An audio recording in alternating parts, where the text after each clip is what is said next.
안녕하세요. 오늘도 사연살롱을 찾아주셔서 감사합니다. 저는 부산에서 건설사를 운영하는 40대 여자입니다. 저는 10년 전 남편을 먼저 사고로 잃었어요. 저와 남편에게는 아들아이가 하나 있는데 남편이 세상을 떠났을 때는 아들이 고작 2살이었죠. 어찌나 막막하고 무섭던지 시간이 많이 지난 지금도 그때를 떠올리면 마음이 아프고 심장이 뚝 떨어지는 기분이에요. 그만큼 저는 남편에게 의지도 많이 했고 너무 사랑했어요. 남편은 정말 따뜻하고 좋은 사람이었거든요. 저뿐만 아니라 모든 사람이 남편을 다 좋아할 정도였죠. 그리고 무엇보다 남편은 가족을 생각하는 마음이 컸어요. 책임감이라고 하기엔 그 애정이 정말 남다른 사람이었죠. 그래서 늘 남편과 함께 있으면 사랑받는다는 기분을 느꼈는데 그만큼은 자기가 희생하더라도 가족이 행복할 수 있다면 기꺼이 모든 걸 다 내놓는 사람이었고 그래서인지 남편은 집안의 장남이라 자기가 집안 위에 뭐든 할 수 있는 걸 하려 했어요. 시댁은 대대로 건설사 사업을 하고 계셨거든요. 그래서 시아버님은 장남이 남편에게 회사를 물려주려 했었고 시아버님의 누님인 고모님이 상무이사직에 있던지만 자녀가 없어서인지 남편을 당신 아들처럼 챙기고 예뻐해 주셨어요. 그래서 남편 역시 꿈은 있었지만 진작에 포기하고 어릴 때부터 시아버님을 따라 회사에 나가 일을 배우고 대학 졸업 후엔 본격적으로 회사 일을 시작했는데요. 저 역시 결혼 뒤 남편을 돕기 위해 회사에 자주 나가곤 했어요.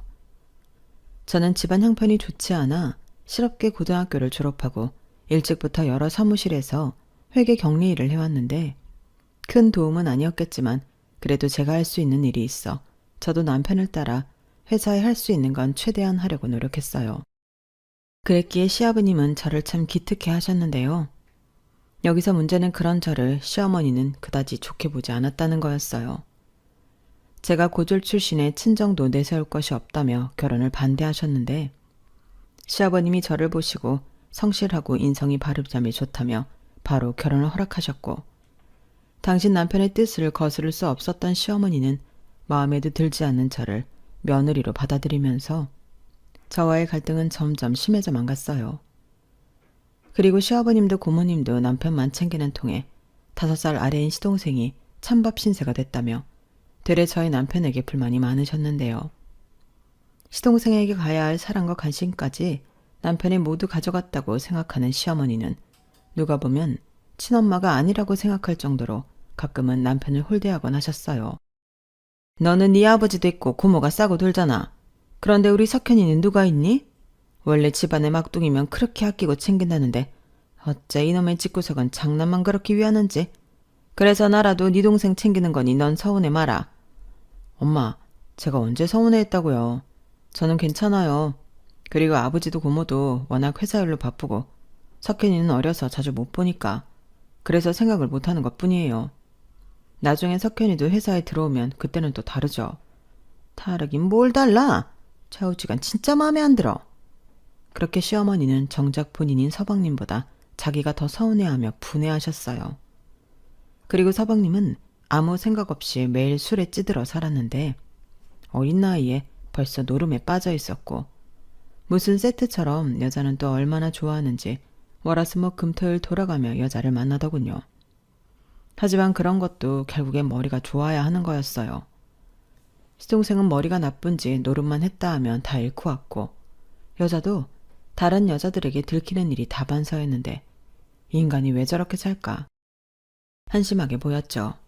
거기에 걸핏하면 시비에 합의까지 해야 하는 사고까지 빵빵 터뜨려주니 집안이 조용할 날이 없었고 오죽하면 시아버님이 호적에서 파버리겠다며 카드 뺏고 용돈 끊고 집에서 쫓아낸 적도 있었는데요.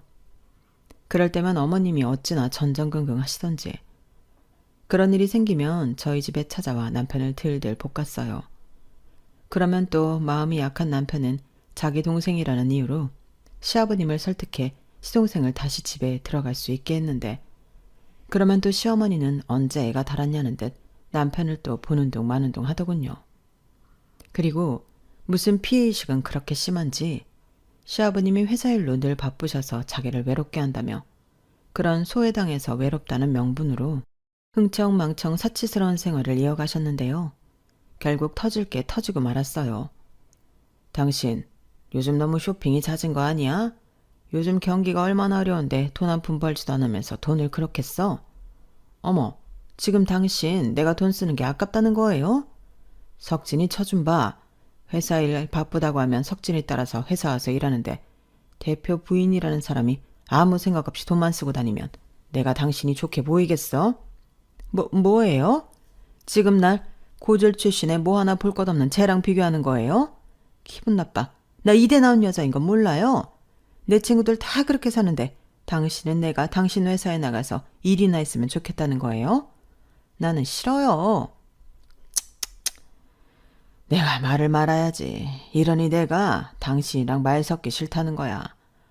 아무튼 당신 계속 그렇게 사치만 부리면 당신 쓰라고 준 카드 죄다 없앨 테니 그런 줄 알아. 생활비하라고 카드 줬더니 이건 뭐 아주 개인 용돈처럼 쓰고 있어. 정말 쪼잔하다 쪼잔해. 무슨 회사 대표 소갈딱지가 그래요? 나 참 자존심 상해서. 알겠어요. 그럼 나도 당신 동생처럼 이사직 하나 자리 줘요. 내가 출근해서 월급 받았으면 되잖아요. 월급은 뭐 아무나 주는 줄 알아? 이사? 당신이 뭘 할 줄 안다고 이사직을 달래. 나와서 허드렛 일이나 해. 시어머니는 그렇게 시아버님과 싸우면 온몸을 부들부들 떨 정도로 분해하셨고 그 여파는 여지없이 저에게 향해 왔는데 솔직히 저도 억울한 걸로 따지면 둘째라면 서러울 지경이었어요. 그렇기에 저도 제가 싫다는 시어머니와는 부딪히려 시댁에는 잘 가지 않았는데 시어머니는 그걸 제가 시아버님을 믿고 자기를 무시한다고 생각하는 눈치였어요. 그리고 아버지보다는 엄마를 쏙 빼닮은 시동생은 자기 집에 돈 좀 있다는 것만 믿고 그 후진 버릇을 고치지 못했는데 그러니 고모님은 같은 조카여도 시동생은 그다지 예뻐하지 않았죠. 그러던 중 정말 생각지도 못한 비보가 날아왔어요. 그날은 시아버님이 일주일 일정을 마치고 돌아오시는 날이었는데 운전기사의 졸음운전으로 고속도로에서 교통사고가 크게 났고 시아버님은 허무하게 세상을 떠나시고 마셨어요. 정말 예상할 수 없었던 일이기에 집안과 회사는 날벼락이 떨어진 듯 난리가 났고 고모님은 한동안 대표 대리직을 맡아 회사 경영에 참여하셨는데 이윽고 고모님은 남편에게 대표직을 물려주셨어요. 어차피 너한테 물려주려 했던 회사잖아. 이럴 때일수록 네가 흔들리지 않고 잘해야 해. 네 아버지가 어떻게 지킨 회사인 줄은 알지? 고모는 너 믿는다? 그래도 전 아직 준비가 안 됐는데요. 고모가 우선 회사 좀 맡아주시고 제가 준비가 되면 그때 주시는 게. 고모가 볼 때 너 괜찮아. 실무며 현장 일이며 너 경험도 많잖아. 거기에 거래처들 다 네가 후계인 거 알아서 네가 대표직 맡아서 일 처리하는 거 큰 어려움 없을 거다. 그래, 엄마 생각도 그래. 원래 네 아버지가 너한테 물려줄 회사였잖아. 엄마도 도울 수 있는 건 도울게. 이 회사가 어떤 회사니? 네 아버지가 청춘 바친 회사인데. 고모 말 듣자. 응, 석진아?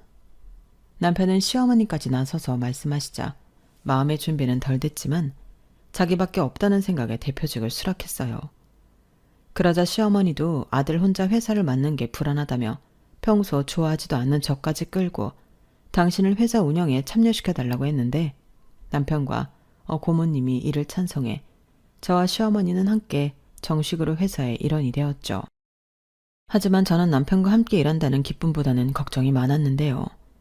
그건 남편이 대표직을 맡은 날부터 아버지를 잃은 슬픔과 집안의 가장이 되었다는 책임감 때문인지 쉬자고 해도 쉬지 않고 연일 무리만 했기 때문이었어요. 거기에 고모님까지 실질적인 회사 일에 손을 떼면서 남편은 일에만 매달리고 살았는데 시아버님 대신이라는 그 자리가 그만큼 남편을 쉴 수 없게 만드는 것 같더군요. 그래서 저는 그런 남편을 옆에서 챙기며 제가 하나라도 더 하려고 노력했는데 그런 와중에 시어머니는 고모님의 직책에 앉아 남편의 등에 빨대를 꽂고 방탕한 생활을 이어가셨어요. 그렇게 3년 넘은 시간이 흘렀고 남편은 10kg 넘게 살이 빠지고 탈모까지 오는 등 점점 힘들어지는데 시동생은 어떤 여자와 속도 위반을 했다며 결혼을 하게 되었고 시어머니는 저 말고 며느리를 한 명 더 보게 되었는데요. 원래 저렇게 인자하고 좋으신 분이셨던 건지 작은 며느리에겐 무한정 애정을 쏟으셨어요. 아, 우리 소진이는 어쩜 뭘 걸쳐도 이렇게 훌륭하냐. 이러니 내가 너한테 뭘 안 사줄 수가 없다. 이것도 입어봐. 어머니, 저 지금 임신해서 배 때문에 이것들 다 사봤자 애기 낳으면 못 입어요. 그러지 말고 옷 말고 백 사주시면 안 돼요? 백은 애기 낳고도 들고 다닐 수 있는데. 안 되긴 왜 안 되겠니? 알았다. 그리고 너 입고 있는 것까지는 사라. 임신하면 뭐 벗고 다녀? 임신했어도 여자는 꾸며야 하는 거야. 누구랑 다르게 태가 다르니 사줄 맛이 난다 얘. 이봐요 아가씨, 이것들 계산해줘요. 우린 백 사러 위에 명품관 가자. 감사해요 어머니. 그나저나 저만 이렇게 받아서 형님이 서운하실 것 같아요. 형님 것도 하나 사주세요. 아니야 동서. 난 오히려 그런 건 불편해서 싫더라고.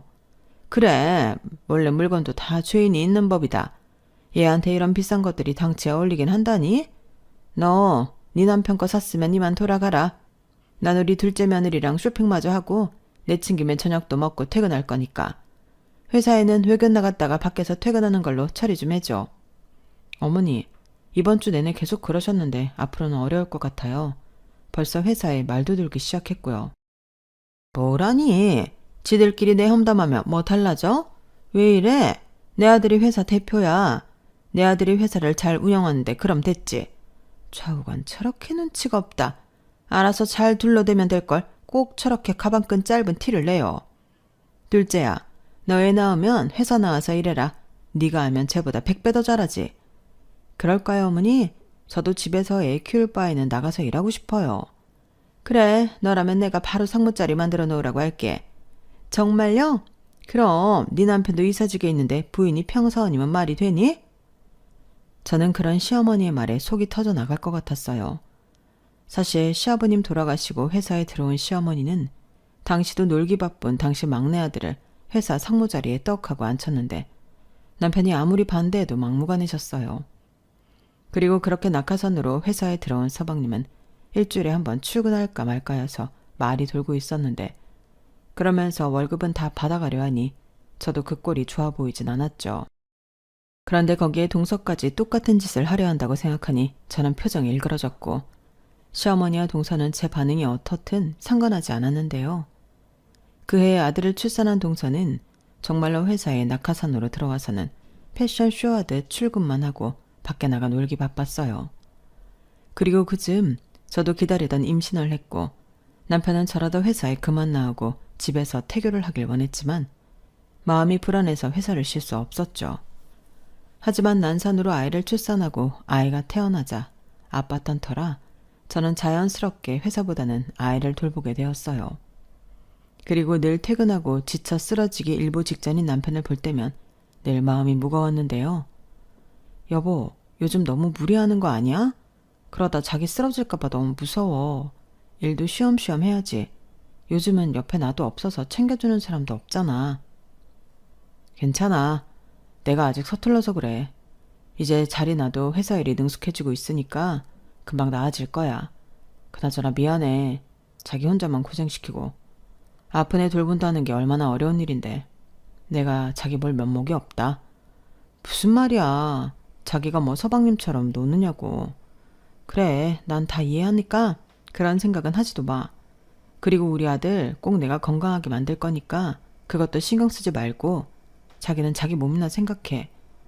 내가 바라는 건 그것뿐이야. 회사 사장이면 뭐해. 맨날 이렇게 힘든데. 알겠어. 이번에 현장 시공 끝나면 우리 그때 세 식구 여행이라도 다녀오자. 정말? 나 너무 기대된다. 꼭이다. 꼭. 남편은 그날 오랜만에 해맑게 웃으며 저에게 약속까지 했어요.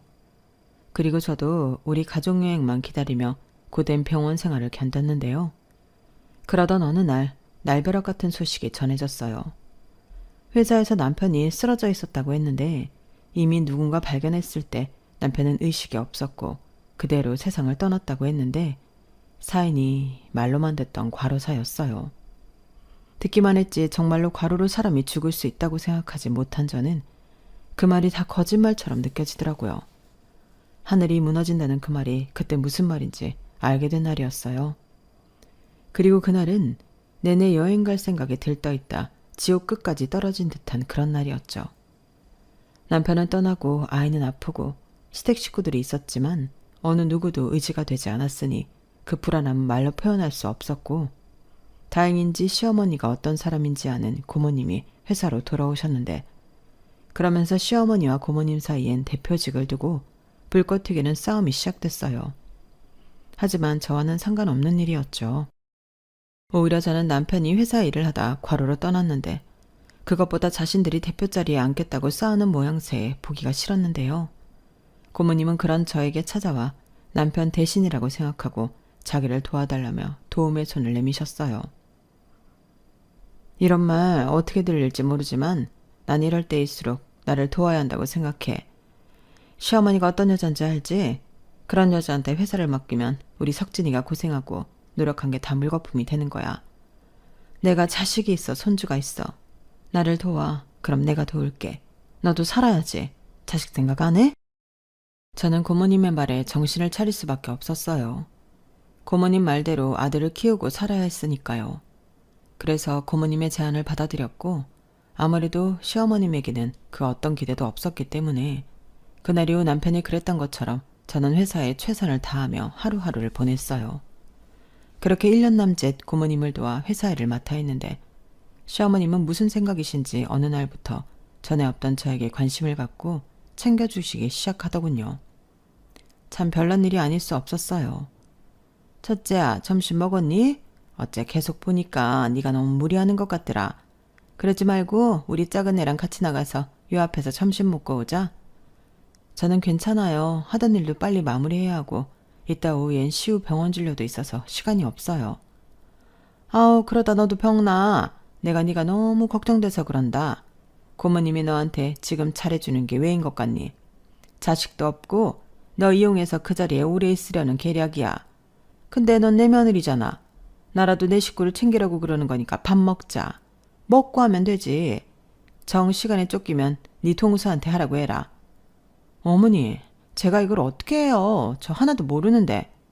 너도 회사밥 먹은 지가 얼만데 아직 그런 말을 해. 대학도 나온 똑똑한 애가. 너도 다 할 수 있어. 안 그러냐 큰애야? 어서 나가서 우리 맛있는 거 먹자. 내가 우리 며느리 몸보신하라고 예약도 다 해놨다. 정말 이상한 일이었어요. 전에는 그렇게 무시하고 저만 보면 족제비 눈을 하던 시어머니인데 그날부터 저를 무척이나 챙기셨고 처음엔 분명 무슨 꿍꿍이가 있다고 생각했기에 그런 시어머니를 밀어냈는데 제가 바쁘면 아들애까지 당신께서 챙기겠다는 시어머니에게 저도 점차 마음의 문을 열게 되었어요. 너랑 나랑 따지고 보면 같은 처지지 않니? 둘째야 지 남편도 있고 뭐가 아쉽겠어. 근데 너나 나나 이 망아리에서 챙긴다고 남편 잃고 그래서 문득 나라도 너를 챙겨야겠다는 생각이 들었다. 너 그동안 나한테 많이 서운했지? 저는 어머님이 그렇게까지 생각하시는 줄 몰랐어요. 원래 사람 사는 게 그렇다. 밉다가 치근했다가 원래 고운 정보다 미운 정이 질겨. 난 너한테 아무래도 미운 정이 깊은가 보다. 그러니까 지금이라도 나한테 의지하렴. 시우도 우리 장손인데 내가 챙겨야지. 내 아들이 남기고 간 유일한 혈육인데.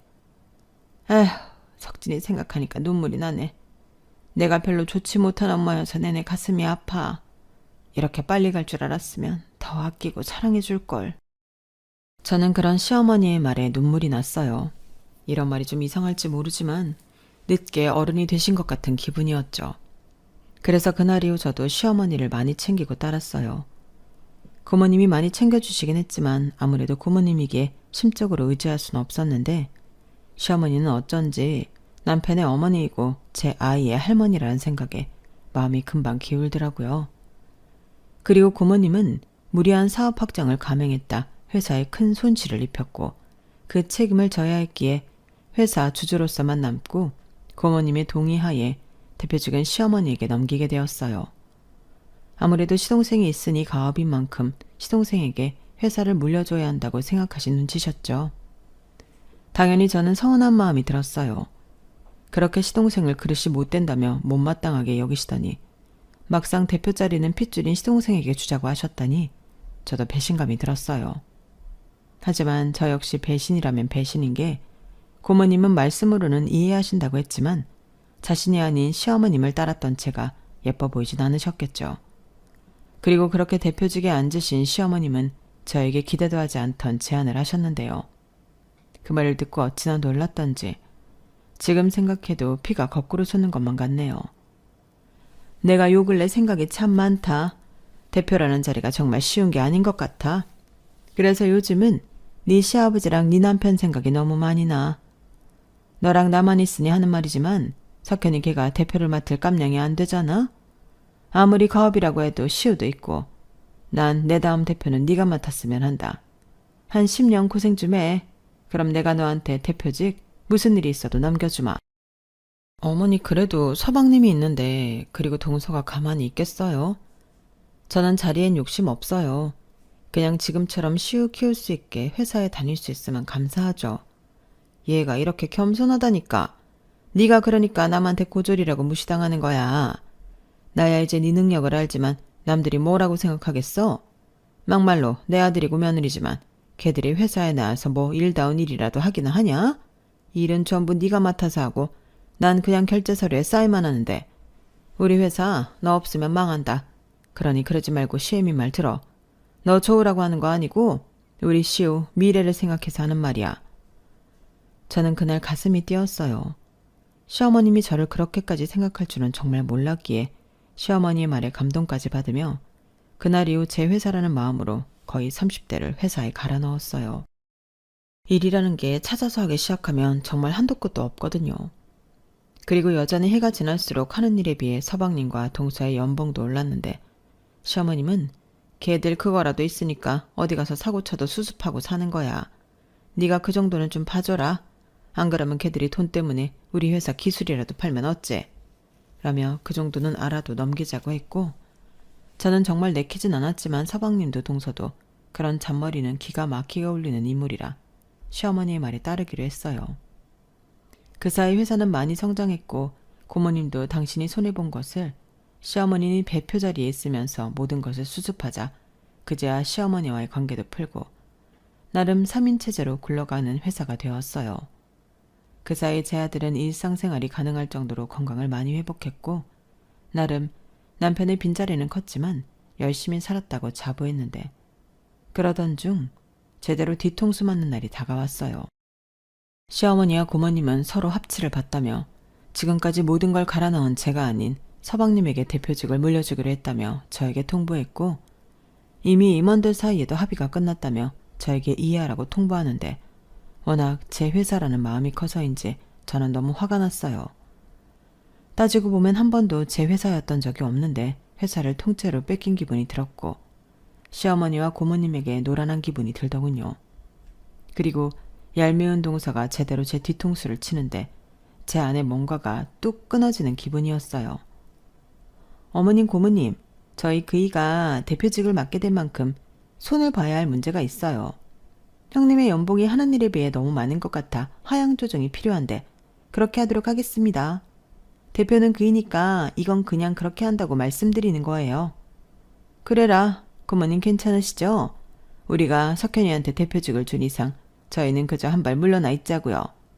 저나 형님이나 그동안 이놈의 회사 일한다고 제대로 여행도 못 다니고 쉬지도 못했는데 이제는 회사가 제대로 주인을 만났으니 우리도 한가롭게 여유나 즐기면서 살아요.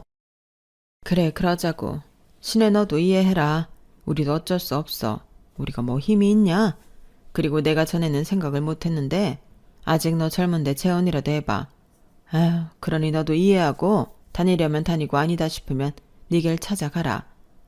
고모님 어머님 세상에 이러시는 법이 어딨어요. 제가 그동안 어떻게 일했는데요. 자그마치 10년이잖아요. 어머 형님 누가 들으면 봉사한 줄 알겠네.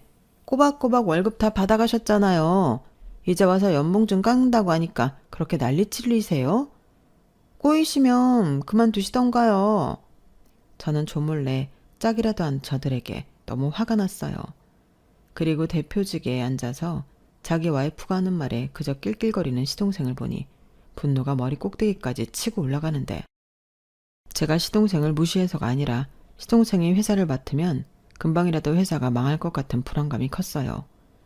이제 좀 제대로 자리 잡아서 여러 대규모 식용을 앞두고 있던 때였는데 이미 사장 계약과 미팅 같은 건 제가 진행한 일이라 저는 정말이지 눈뜨고 코 베인 듯한 기분이 들었어요. 하지만 그렇다고 남 좋을 일은 더는 하고 싶지 않았던 저는 그들 보란듯이 퇴사하겠다고 했고 동서는 비웃으며 꼴에 자존심이 있다며 그럼 당장 퇴사 처리시키겠다고 하는데 저는 그 길로 그들과 또 회사와는 연을 끊기로 했어요. 집에서 아들은 그런 제가 걱정이었는지 말도 제대로 하지 못하고 눈치만 봤는데 그제야 저도 아들이한테 미안한 마음이 들더군요. 그간 회사 일한다고 엄마 노릇도 제대로 하지 못한 게 한꺼번에 밀려왔어요. 그래서 이렇게 된 거 좀 쉬면서 아들과 시간을 갖자고 여행을 준비했는데요. 그렇게 한 달을 제주도에서 한가롭게 지내니 제 안의 분노도 잠시였지만 좀 가라앉는 기분이 들었어요. 그리고 저는 그들과 그 어떤 형태로든 엮이고 싶지 않았기에 이참에 조용한 곳에 이사를 하면 어떨까 고민하며 이사갈 곳을 물색하고 있었는데요. 무슨 바람인지 시어머님이 저를 찾아왔어요. 저기 이런 말 하게 돼서 나도 좀 불편한데 다시 회사에 나오면 어떻겠니? 대우는 전이랑 똑같이 하는 조건이야. 제가 왜 그래야 하죠? 어머님 믿는 서방님이랑 동서가 있잖아요. 원래 인수인계라는 게 있는 거잖아. 네가 따온 계약들인데 네가 쏙 빠져버렸으니 우리가 얼마나 곤란한 줄 아니? 전에는 안 입고 오면 그만두라고 하신 분들이 이건 또 무슨 경우예요? 어머님은 남 뒤통수 때리는 게 특기세요? 뭐야? 이게 좀 잘해줬더니 똥인지 된장인지 구별을 못하나? 시애미가 시키면 알겠다고 출근하면 될걸. 고졸인 주제에 뭐가 잘났다고 뻗대? 네가 그 학력에 어디 가서 취직이나 할 수 있을 것 같아? 시우 생각해서 내가 제안하는 거니 군말하지 말고 내일부터 다시 출근해라. 싫어요. 제가 왜요? 10년이에요. 저는 그 10년 동안 제 새끼도 제대로 돌보지 못하고 일했는데 제가 얻은 게 뭐가 있죠? 제 인생은 제가 알아서 할 테니 남의 인생 간섭하지 마시고 돌아가세요. 얘 좀 봐. 어쩜 말도 꼭 지 수준처럼 기분 나쁘게 하네? 왜? 내가 지금 네가 아쉬워 보이니까 꼴에 튕겨보겠다는 거야? 알았다. 관둬라. 너 같은 애도 하는 걸 우리 애들이 못할까 봐. 그래. 너 혼자 어디 잘 먹고 잘 살아봐라. 나중에 네 새끼 앞장세워서 도와달라고 하기만 해봐. 너랑 우리는 남이다 남. 염려 마세요. 그럴 일이 없으니까 당장 돌아가세요. 그리고 불쾌하니까 다신 찾아오지 마세요. 저는 시어머니를 쫓아내다시피 집 밖으로 내보냈어요. 그리고 다음날 회사의 여러 부장급 팀장들이 저에게 연락이 왔는데 아무래도 계약대로 시공이 어려울 것 같다며 대표인 서방님과 이사인 동서가 그 책임을 물어 해고하겠다고 협박을 하는 모양이었어요. 정말 생긴 대로 논다고 지들이 발로 뜰 생각은 하지 않고 사람만 찍어 누르려 하는데 겨우 가라앉힌 화가 들끓더라고요. 그래서 당장에 회사에 쳐들어갔어요. 회사는 시동생 것이지만 제 아래서 저와 함께 고생한 사람들이 제가 없어서 당하고만 있는 꼴은 도저히 볼 수 없었거든요. 그렇게 회사에 도착한 저는 시어머니와 시동서 내외와 단판을 짓기 위해 곧장 대표실로 향했어요. 이미 회사 직원들 모두 제 얼굴을 알기에 저를 막는 이는 아무도 없었는데 제가 막 대표실 문을 열려고 하자 원래도 높은 톤의 시어머니의 목소리가 들리더군요. 저는 내심 잘됐다고 생각했어요. 한 자리에 빌어먹을 시댁 식구들이 모두 모여있으니 잘됐다 싶었거든요. 그런데 제가 문을 연 순간 저는 제가 제 길을 의심할 수밖에 없었어요. 그들은 자신과 함께 작당한 고모님을 몰아낼 계획을 세우고 있었던 것 같았는데 그런 과정에서 30년도 더 묵은 비밀을 털어놓고 있었거든요. 석현이 그리고 둘째 너 말 잘 들어라. 우리가 그 늙은 여우 같은 그 여자를 왜 내쫓아야 하냐면 네가 네 아버지 핏줄이 아니라서야. 엄마 지금 그게 무슨 말이야. 내가 아버지 핏줄이 아니라니. 어머니 그 말은 그러니까 어머님이. 그래 내가 외도를 해서 낳은 자식이 석현이 너다. 남편이라는 남자가 하도 회사밖에 몰라서 내가 좀 외로웠어. 그러다 애를 가졌고 그 바보 같은 남자는 자기 애라고 믿는 눈치더라. 뭐 덕분에 나는 별 어려움 없이 석현이 너를 낳았는데 지금 여기에 누가 있니? 행여 네 고모라는 옆에 내가 이 사실을 알아봐라. 시우 그거한테 이 회사 준다고 난리칠 게다. 그 전에 우리가 그 옆에 애를 아주 쫓아버려야 해. 어머니 정말이세요? 저는 꿈에도 몰랐어요. 어떻게 그런 어마어마한 비밀을 30년이나 넘게. 그러다 형님이라도 이 사실을 알면. 그건 걱정하지 마라. 내가 혹시 몰라서 가서 회사 출근 다시 하라고 했더니 아주 질색을 하더라. 우리랑은 아주 연 끊고 살고 싶어하는 눈치였어. 그러니 그년이 찾아올까 봐 걱정하지 않아도 돼. 이젠 정신 똑바로 차리고 회사 운영이나 잘할 생각하라고. 우리 장손을 생각해야지. 엄마, 그래도 그렇지. 형도 엄마 자식이잖아. 근데 어떻게 형수한테는. 으이그 모자란 놈. 네 형이 내 아들이면 내가 그러겠니? 네 형은 네 아버지란 인간이 첫사랑이니 뭐니 하는 여자한테서 낳은 자식이야.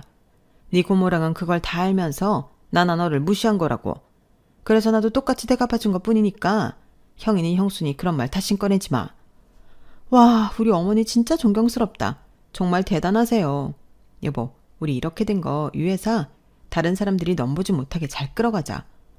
나도 그러고 싶어. 근데 내가 뭐 아는 게 있어? 그리고 여기 사람들 죄다 형수 따르는 사람들이라 통제도 안 되는 거 엄마도 자기도 잘 알잖아. 그럼 이참에 싹 다 잘라. 그리고 경력 있는 사람들만 다시 뽑아서 새로 운영하자. 엄마도 이 회사에서 10년 넘게 일했어. 웬만한 건 이 엄마가 다 하니까 엄마 믿고 너는 무조건 그 자리나 잘 지켜. 네 고모라는 인간이 또 어떻게 뒤통수를 칠지 모른다니까. 맞아요. 저는 지난번에 고모님이 형님 등에 칼 꽂는 거 보고 엄청 놀랐잖아요. 무서운 사람이라고 생각했어요. 저도 어머니 의견에 동의해요. 저도 뭐든 할 테니까 어머님은 아무 걱정 마세요. 역시 내 머리가 뚝 부러지지. 그나마 네가 있어 내가 마음이 놓이는 거야. 네 남편 보자 잘해라. 이제야 마음이 좀 가벼워지는 것 같다. 장애물도 모두 치워버리고 나도 좀 아들 덕 보고 편하게 살고 싶다. 어머니 걱정하지 마세요. 자기야 잘할 수 있지? 그야 그러고 싶지. 근데 난 영 불안하네. 왜? 저는 더는 그 인간들의 대화를 듣고 있을 수 없었어요. 그래서 고모님께 전화해 회사로 빨리 오시라고 했고 그대로 대표실 안으로 쳐들어가서 대표실을 뒤집어 놓았어요. 불안할 수밖에 없지. 그렇게 큰 죄를 짓고 어떻게 아무렇지 않게 그 자리에 있을 수가 있겠어. 내가 당신 하는 말 다 들었어. 정말 대단하다. 인간들이 어떻게 그럴 수 있지? 오히려 그나마 양심 있는 건 그 대표 자리에 있는 놈 하나네. 뭐야? 너는 왜 여기 있어? 너는 이제 이 회사랑 아무 상관없는 사람이잖아. 맞아요. 형님은 퇴사해서 이젠 잡상인이라고요. 당장 나가세요. 그래? 난 잡상이면 넌 뭔데? 이 회사가 어떤 회사인진 알지. 대대로 내려오는 가업이야. 근데 거기 대표 자리에 앉은 사람은 자격이 있나? 핏줄도 능력도 뭐 하나 없어 보이는데? 내가 다 바로잡을 거니까 기대해. 뭔 개소리야. 너 당장 안 나가?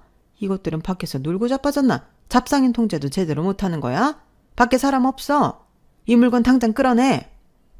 시어머니라는 여자는 얼굴이 시뻘겋게 달아올라서는 목에 핏대까지 세우며 소리쳤어요.